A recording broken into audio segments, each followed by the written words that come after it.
Halo semuanya, selamat datang di Mata Batin Ferry Cowboy. Oke teman-teman semua, Mas Deris, Mas Bro, kali ini kita akan membahas yang lagi rame juga di media sosial, yaitu tentang perdebatan antar kiai dan ulama, ya, tentang pengertian beragama dan tata cara dalam beragama.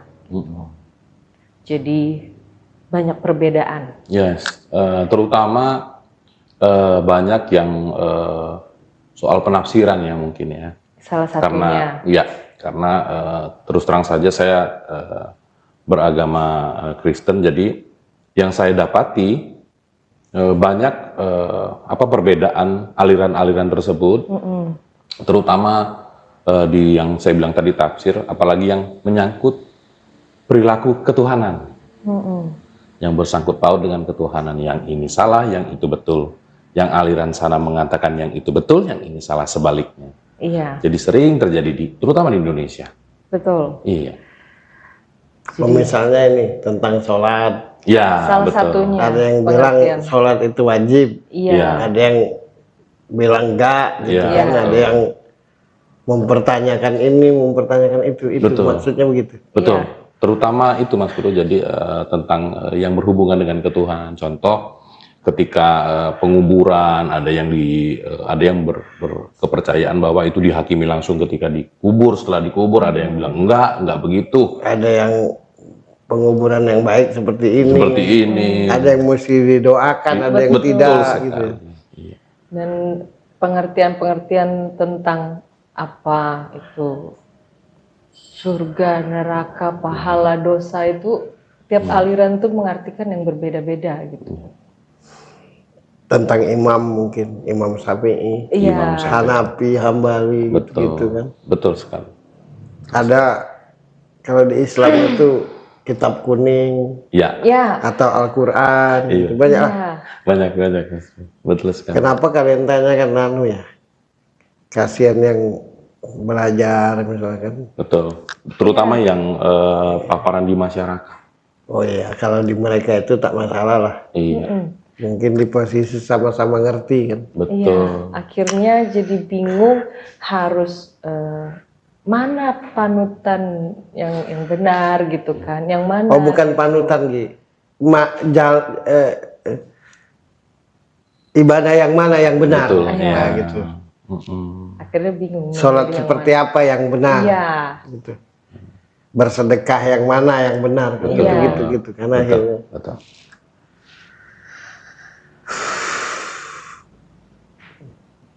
Sensitif kalau ngomongin agama nih. Iya. Harus benar-benar. Betul.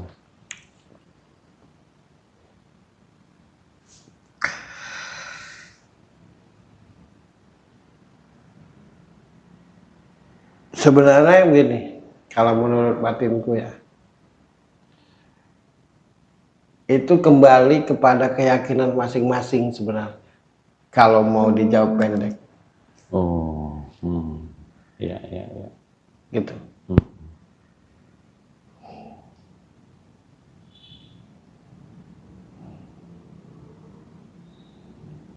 Satu, di mana hatimu nyaman dalam menjalankan ibadah itu? Karena kenapa mesti begitu pada akhirnya? Ada nggak yang bisa kita pastikan bahwa caranya paling benar? Satu dunia ini. Iya. Baik itu tata cara beragama, tata cara beribadah, bukan tata cara beragama. Tata cara beribadah maupun dalam memeluk agama. Emang ada yang bisa dipastikan dia yang paling benar? Dia yang paling diridhoi? Nggak ada kan? Nggak ada. Artinya pada akhirnya kembali kepada keyakinan masing-masing. Yang jadi masalah itu menurutku bukan perbedaannya. Apa itu Mas Bro? Asal ngomongnya.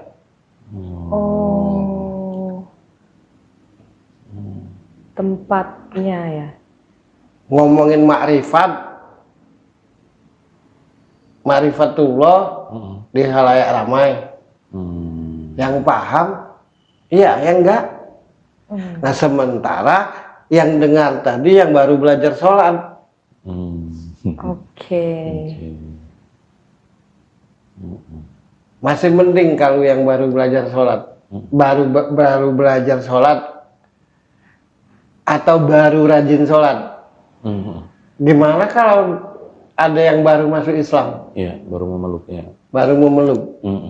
Nah, itu jadi menurutku saking ingin menunjukkan kapasitas masing-masing, itu aja tujuan. Oke. Jadi perbedaan itu menurutku bukan untuk memberi pemahaman, tapi hanya niatnya untuk menunjukkan bahwa kapasitasku yang paling harus diturun. Gitu. Karena orang yang benar-benar beragama dan benar-benar beribadah karena Allah Ta'ala, dia pasti tahu di mana dia harus bicara. Nah, jadi menurutku perbedaan itu, entah siapa itu hanya untuk menunjukkan diri.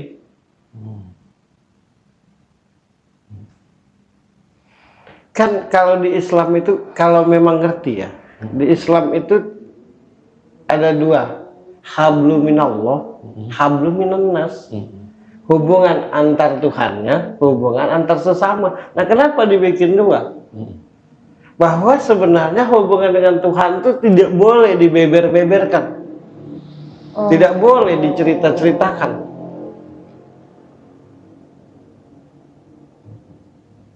Jadi perbedaan itu bukan karena pemahaman. Karena kalau berdasarkan yang dipahami, tidak ada celah-celahan, tidak ada salah-salahan. Menurutku itu hanya untuk tampil.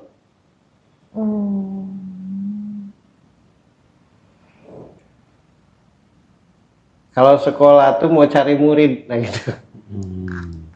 Gitu.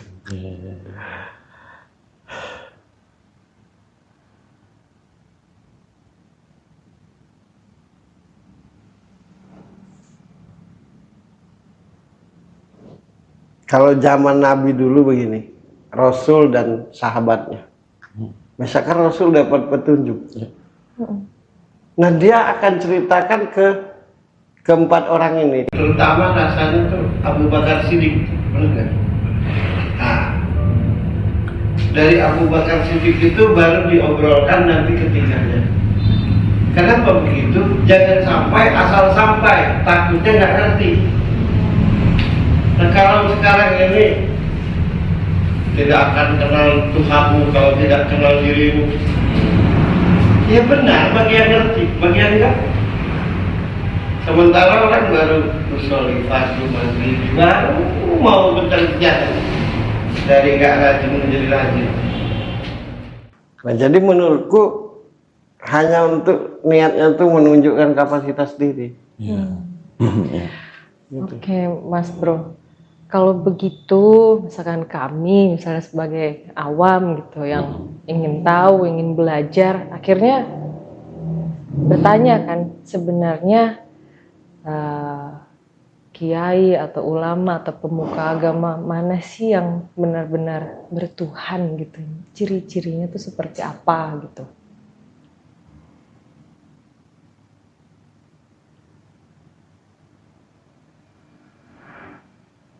Yang bertuhan tuh yang memberitahu, yang bisa membuat orang ngerti, bukan yang jadi bertanya lagi. Aku menjelaskan sesuatu ke dirimu, tapi dirimu jadi bertanya lagi apa itu. Nah, itu tanda aku nggak ngerti. Karena di dalam bertuhan dan beragama, menurut pemahamanku ya, tidak boleh ada teka-teki. Terkhusus bagi yang baru. Nah, kadang-kadang ahli agama yang katanya ahli agama tuh berkata yang membuat orang bertanya-tanya gitu. Sementara yang mendengar ini yang baru belajar, yang baru masuk, yang baru memahami.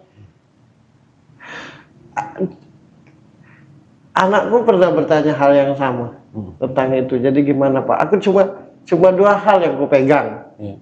Ada rukun Islam, ada rukun iman gitu. Kalau rukun Islam itu syahadat, sholat, bersedekah, puasa, pergi haji bagi yang mampu.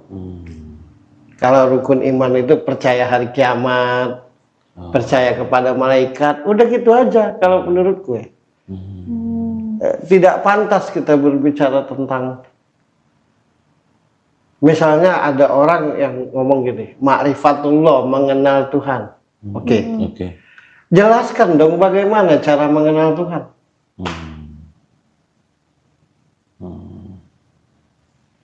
Jangan membuat orang bertanya, mengenal Tuhan itu seperti apa? Apa yang harus aku lakukan sehingga aku bisa mengenal Tuhan?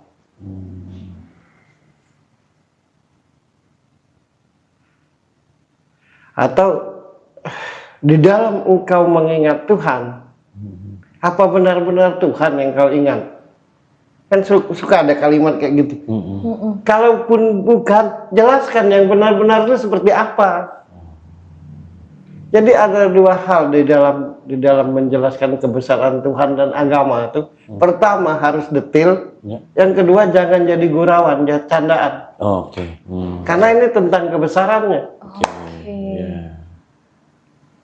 Nah, kalau kalian melihat mendengar perbedaan yang heboh saat ini, menurutku itu niatnya cuma untuk menunjukkan kapasitas diri, bukan untuk mengajari, bukan untuk memberitahu sehingga orang jadi bersemangat untuk beribadah gitu.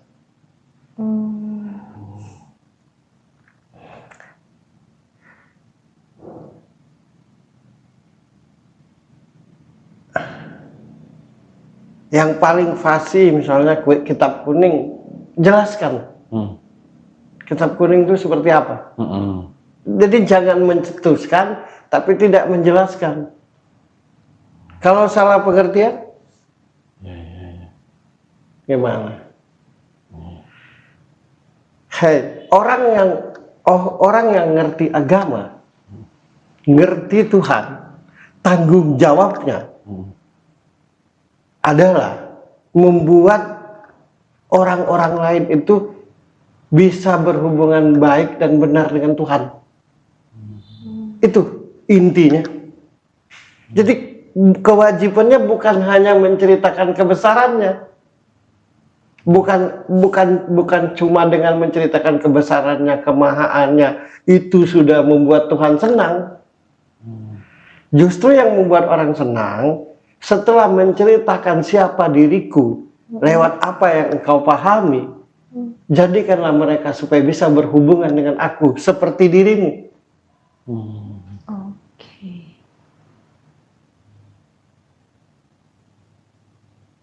Nah, kadang-kadang cukup menceritakan kebesaran Tuhan aja.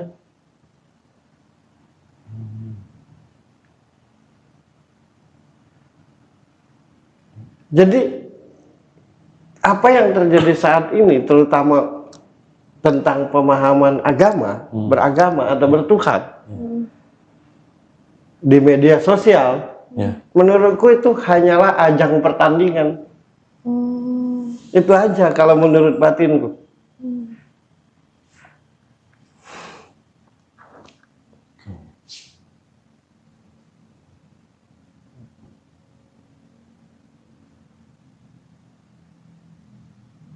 Berarti, Mas Bro, menurut mata batin Mas Bro, mohon dijelaskan Mas Bro, kalau ada salah satu kiai atau ulama yang menyanggah atau merespon terhadap penjelasan oleh yang lainnya, oleh kiai yang lainnya dan atau ulama lainnya, itu termasuk apa menurut mata batin Mas Bro? Apa juga masih Dia seputar tidak tahu maunya Tuhan terhadap dia.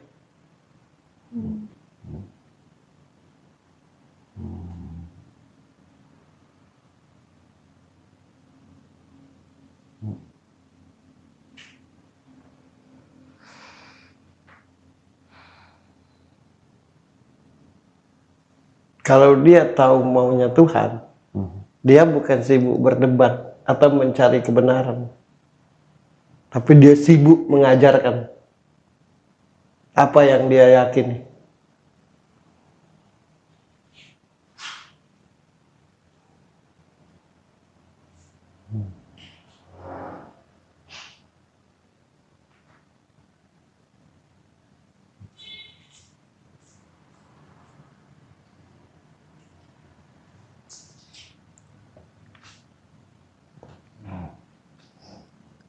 Misalkan aku ini kiai, aku ini ulama misalnya, yang akan kulakukan di kalian ini bukan hanya menjelaskan kebesaran Tuhan atau bagaimana tata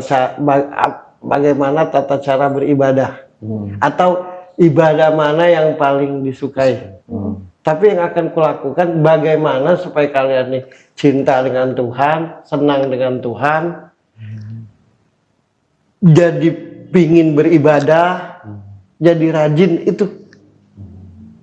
Karena percuma aku menjelaskan kebesaran Tuhan, tapi ke hatimu tidak terketuk untuk menyembahnya.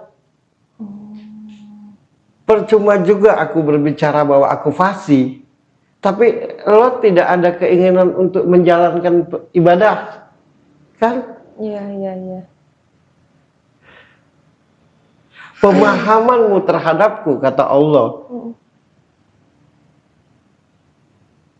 pemahamanmu terhadapku bukan untuk kau ceritakan kepada orang bahwa kau dekat tujuannya dengan aku, bukan itu.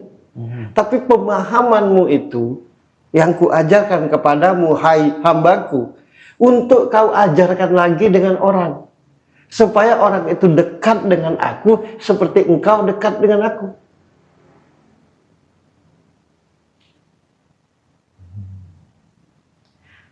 Kalau gitu Mas Bro, apa yang membuat akhirnya hati manusia itu terketuk dan ingat ke Tuhan gitu? Selain dijelaskan lewat penjelasan, apa yang paling mengetuk hati manusia? Hasil ibadah itu akhlak baik. Disebut orang itu benar-benar beribadah dan benar-benar bertuhan, akhlaknya baik. Apa itu akhlak baik? Suci hatinya, suci ucapnya, suci tingkah lakunya. Kalau benar-benar Allah merubahkan itu. Nah, kesungguhan hatinya itu yang membuat orang terketuk. Tapi kan benar nggak? Kebanyakan cuma mengadili atau mencari berebut benar.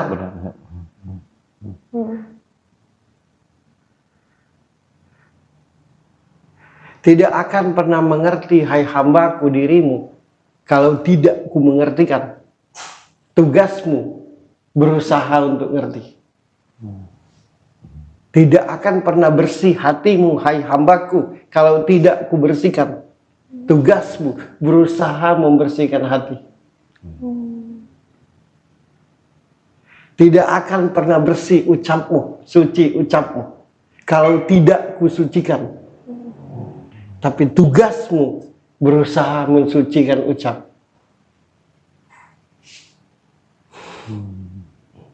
Jadi tidak ada istilah. Ya karena kita manusia biasa, orang yang benar-benar tertuntun.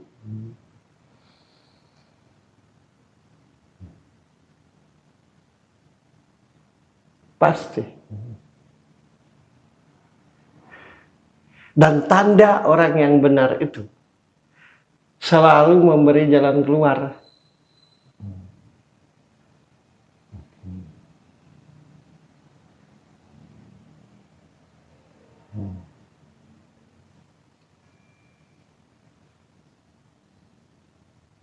Kan begitu kan?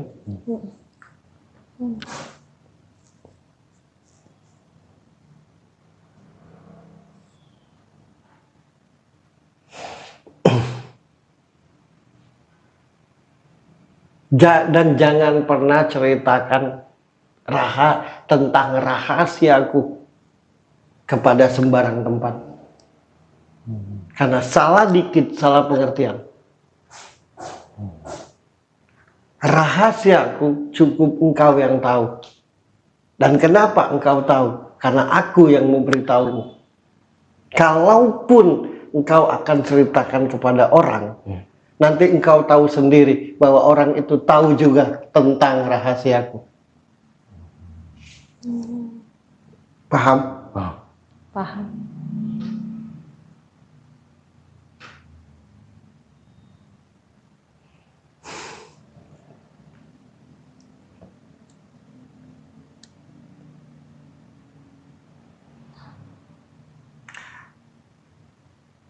Dua syarat untuk masuk Islam itu, syahadat dan sholat.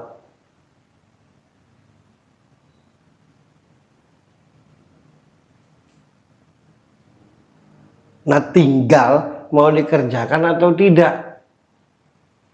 Jangan disebut tidak perlu.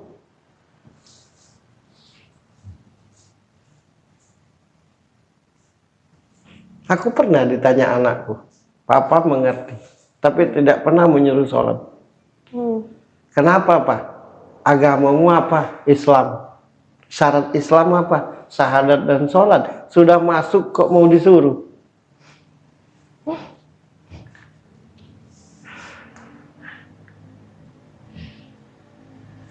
Jadi sholat itu syarat, bukan prestasi. Tidak akan kau masuk di situ kalau tidak memenuhi syarat. Nah, kalaupun akhirnya tidak engkau penuhi, bukan berarti tidak ada sholat. Ya lu aja yang nggak rajin.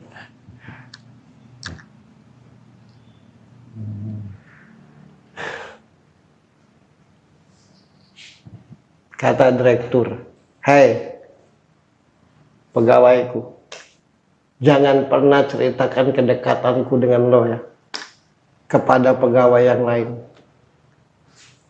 Karena kalau mereka tidak paham akan salah pengertian. Cukup aku dan engkau. Atau engkau dan aku."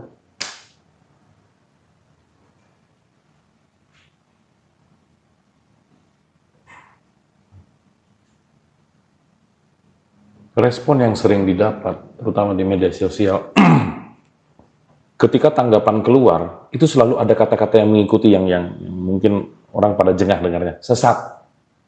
Kata-kata itu yang selalu keluar. Ketika berbeda, menurut Mata Batin. Orang yang bilang sesat itu karena hanya keyakinannya yang mau dibenarkan.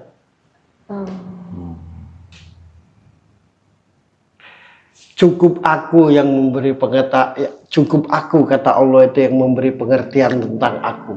Cukup aku yang memberi pengertian siapa aku. Cukup aku yang memberitahu di mana aku. Jangan dirimu. Tugasmu hanya mengantarkan.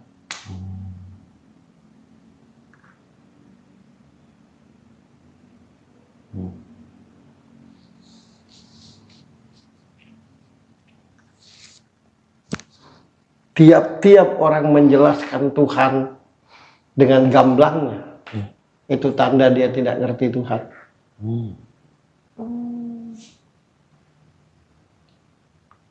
Hebat orang itu bisa mendeskripsikan Tuhannya.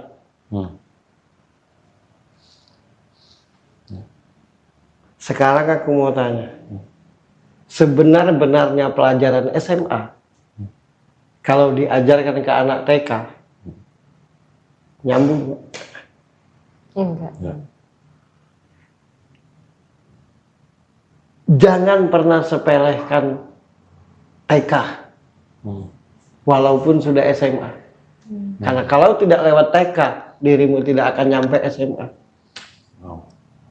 Itulah syariat, hakikat, tarekat, ma'rifatullah.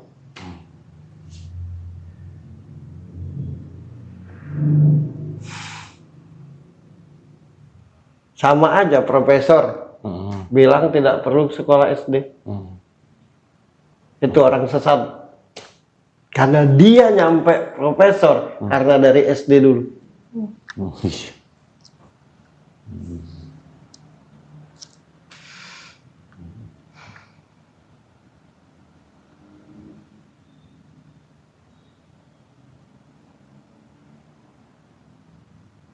Tugasmu hanya memberitahu hamba-hambaku yang lain bagaimana cara beribadah kepadaku, dan itu sudah ada aturannya, sudah ada.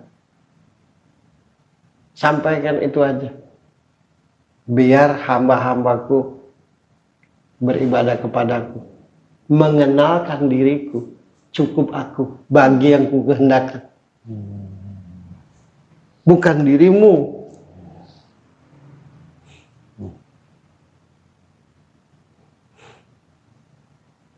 Ciri-ciri orang yang tidak mengerti Tuhan, berbicara sembarang tempat.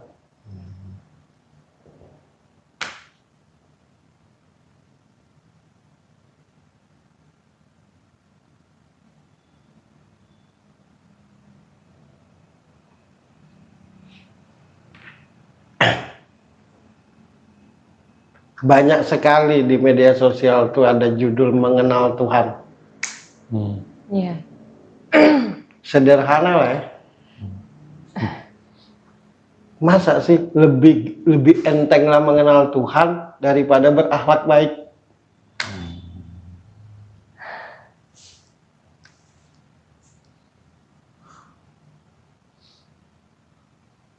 Tidak akan kau mengenalku kalau bukan karena izinku.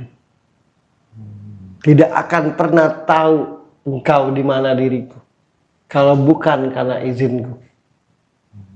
Tidak akan pernah tahu apa mauku kepadamu kalau bukan karena izinku. Bagaimana supaya mendapat izinku? Berakhlak baiklah. Bersihkan hatimu, bersihkan ucapmu, dan bersihkan tingkah lakumu. Dan dimanapun engkau berada, ingatlah kepadaku. Zikir Allah, ingat Allah, ingat aku. Orang itu tidak sadar, sholat itu zikir. Mengingat Allah dengan bergerak dan berucap. Dengan mengucapkan segala macam. Berdakwah itu zikir. Mengingat Allah dengan cara menceritakan kebesaran. Memandang lautan itu zikir. Mengingat Allah dengan mengagumi ciptaannya. Mengingat Allah dengan menyebut dalam hati. Jadi semuanya itu zikir. Jadi tidak perlu zikir, yang penting sholat. Atau tidak perlu sholat, yang penting zikir. Itu tak paham. Zikir itu mengingat. Nah, sholat mengingat Allah dengan cara berucap dan bergerak. Usolli fardu maghribi salah rakaatin mustaqbilal qiblati adaan lillahi ta'ala. Sengaja aku sholat 3 rakaat karena Allah Ta'ala, menghadap kiblat. Ya Allah ya Rabbi, alangkan indah kebesaranmu nih, alangkan indah gunung. Itu ingat dengan cara mengakui ciptaannya. Nah, orang tuh zikir ini yang paling baik. Ingat ini yang paling baik. Aneh.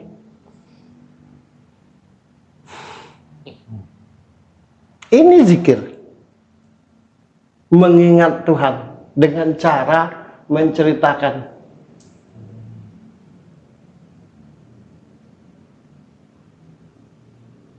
Ya Allah ya Rabbi, hei aku mau nikah. Alhamdulillah ya Allah ya Rabbi, akhirnya ketemu juga. Itu pun zikir. Mengingat Tuhan dengan senang hati ketika melihat teman menikah. Jadi zikir itu dalam kurung mengingat. Apapun yang berhubungan dengan Tuhan itu zikir.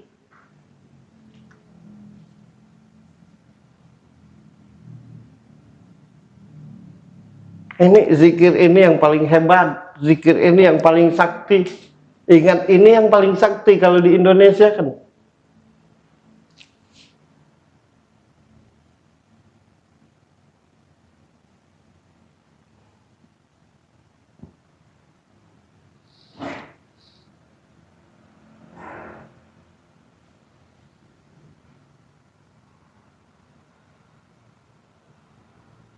Ada kalimat, tidak akan satu titik pun di dunia ini, tidak akan ada satu titik pun terjadi kalau tanpa izin.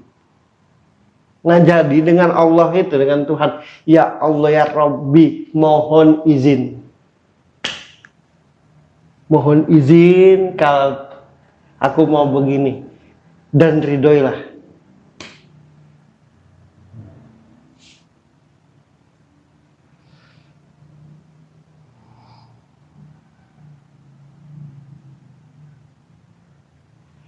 Hatiku penuh kebencian ya Allah, akan hilang kalau kuizinkan. Hatiku penuh kelalaian Tuhan, akan hilang kalau kuizinkan.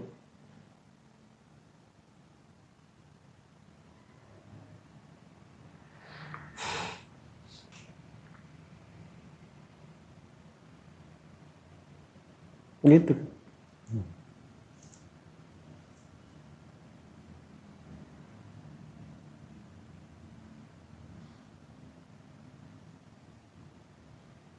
Kau akan menceritakan segala sesuatu ke Birgi tanpa dia minta. Dasarnya kau percaya karena dia dapat dipercaya.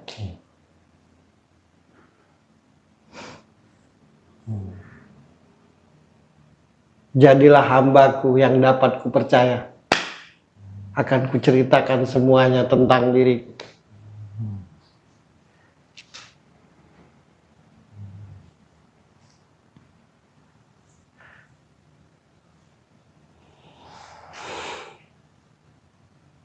Kan gitu.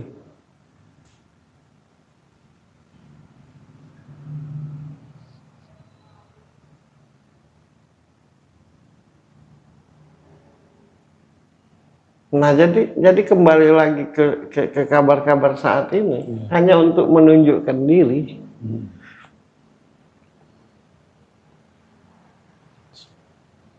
Tidak akan pernah mengenal diri Tuhanmu kalau tidak mengenal dirimu. Jelaskan mengenal diri itu gimana? Sampai di titik mana sehingga aku bisa disebut bisa mengenal Tuhan?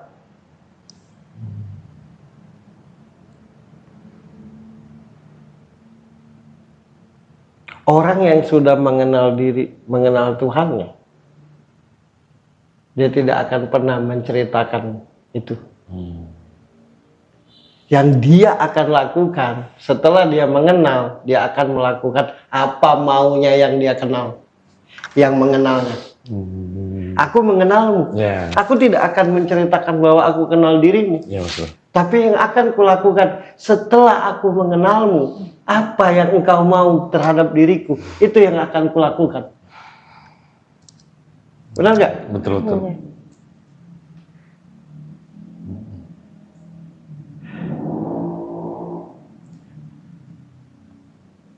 Oh ya, aku kenal Mas Doris itu begini, Mas Doris itu begitu. Dan itu dianggap patuh. Tapi kenapa aku masih jahat? Kenapa aku masih... Berarti tidak mengenal dong.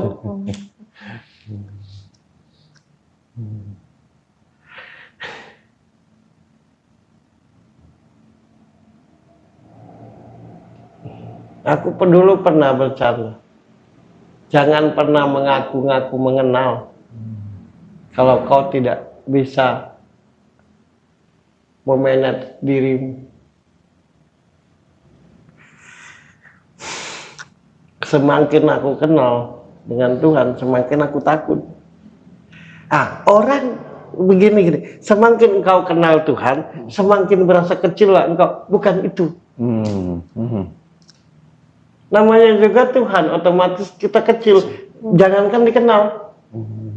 Semakin mengenal Tuhan, tanggung jawabnya adalah apa yang dimaui Tuhan.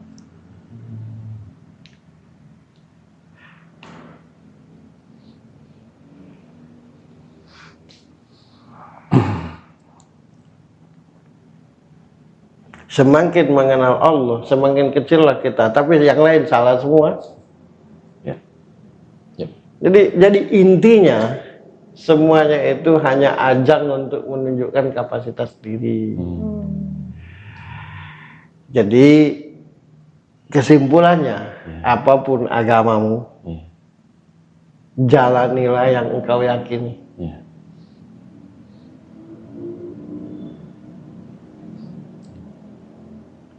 Ada 4 kalau di ini tuh, Hanafi, Hambali gitu ya, Syafi'i, terus siapa lagi? Imam Syafi'i, Imam Hanafi, Imam Hambali, Imam apa? 3 atau 4. Nah, bagi yang di situ, jalanilah sesuai keyakinan masing-masing. Tapi puncak dari ibadah itu akhlak baik. Apa itu akhlak baik? Bersih hatinya, suci ucapnya, suci tingkah lakunya.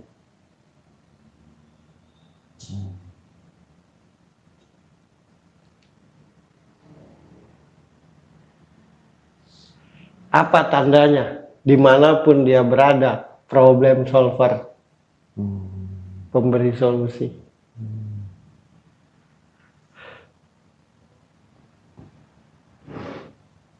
Orang-orang yang benar bertuhan, setiap dia menyampaikan kebesarannya, yang mendengar rindu ingin bertuhan juga. Bukan takut.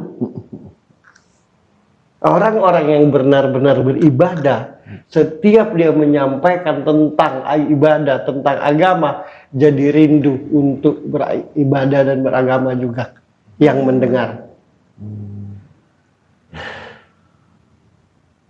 Tapi kalau yang cuma menghakimi, itu tandanya dia mencari muka terhadap Tuhan.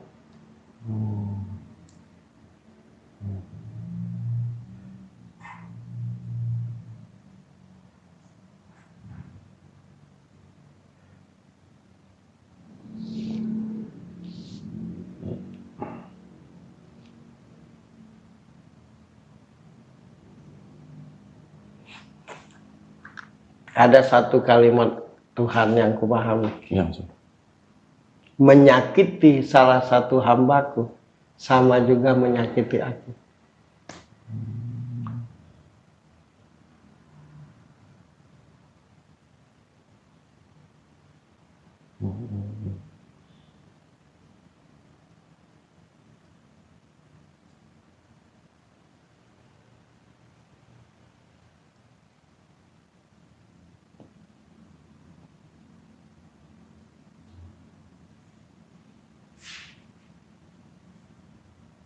Jadi jalanilah yang kalian yakini.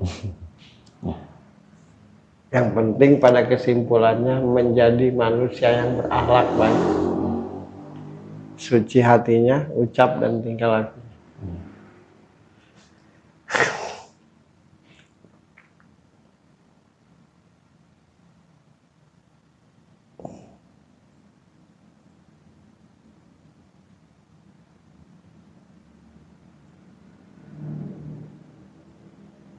Kayaknya itu aja. Ya. Ada yang kurang nggak? Apa? Udah.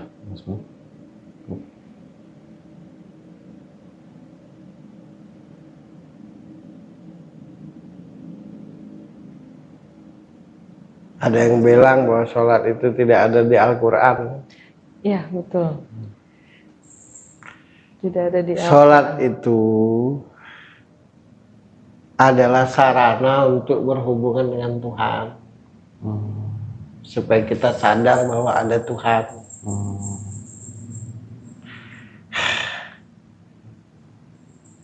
Sholat itu perjanjian dengan Tuhan. Sesungguhnya hidupku, matiku, ada satu ayat di situ. Permohonan, perjanjian, sholat. Makanya dari ketika orang sholat dan dia mengerti dengan apa yang dia ucapkan, ya pasti jadi baik. Karena itu janji terhadap Allah salat.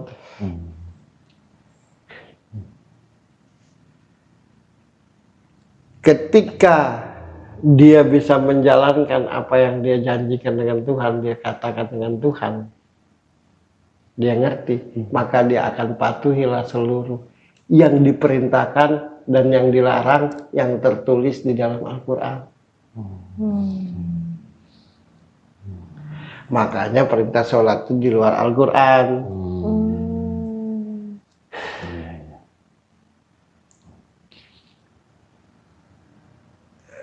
Detik-detik menjelang pulangnya Nabi kepada Tuhannya, Rasul gelisah. Sepeninggalnya aku, bagaimana cara mereka mengenal dan berhubungan dengan Engkau ya Allah? Dimi'ratkanlah menerima perintah yang namanya sholat. Jadi sarana kita berhubungan. Berarti kalau tidak sholat tidak berhubungan dong, gitu doang.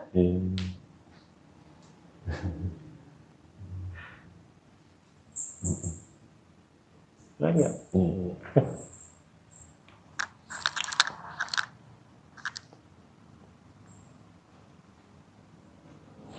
Lagian lebih sibuklah mengenal Tuhan, sok-sokan, daripada memperbaiki diri. Padahal sudah, nah ini terakhir nih. Nabi Musa itu manusia paling taat, hamba Tuhan paling taat. Sampai dia ngomong, dari seluruh ibadahku mana? Yang pernah aku ucapkan itu. Pernah. Ketika engkau menolong orang yang lapar, aku berada di sampingmu. Akhlak kan? Iya. Puncak tertinggi. Membahas makrifat pasti. Tahu nggak tetanggamu lapar? Itu dulu. Kalau tetanggamu, kalau kau tahu tetanggamu lapar, berarti kau mengenal Tuhanmu. Karena yang dilakukan Tuhan seperti itu. Oke? Ya udah. Oke. Jadi aku kayak kiai gitu kok. Mengambil kata-kata Mas Bro, puncak ibadah tertinggi adalah akhlak, bukan untuk umat muslim saja, untuk semua, Oke, suka tidak suka, mau tidak mau, mata batin Veriko Boy. Bye. Bye.